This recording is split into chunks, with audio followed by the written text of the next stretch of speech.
once you've installed your amplifier, the tuning process is the most important thing that you can do, because what you're wanting to do is get maximum output out of the amplifier with minimal distortion. You want it to play as loud and as clean as it can with the full range of the volume on the radio. The way that's done is you turn the amplifier all the way down, you turn the radio to 3/4 of volume, which is usually 3 o'clock on the volume knob. You turn it to 3 o'clock, and then turn the amplifier up to where it sounds good. And you keep turning up till it gets louder and louder. And once you hear an audible distortion, you back it down slightly, and that's your maximum limit. That's as loud as you want to turn the volume on the deck.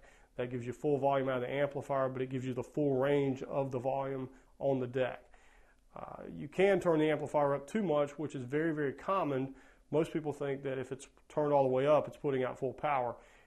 All it's doing is it's reaching maximum power as quickly as possible, and that can result in actually losing range on the volume control, because you can't turn the volume up but halfway and the amplifier starts to distort. So your usable range on the volume knob is lowered, which is not very good. It doesn't give you the small increments of change.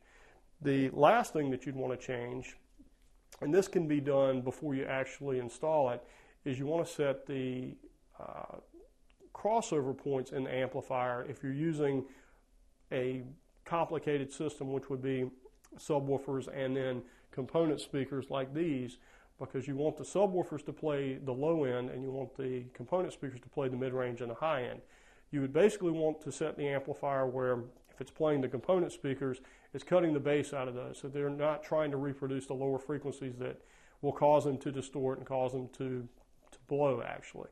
And the same thing goes with the subwoofer. You want it to play low bass frequencies, not voice, not singing.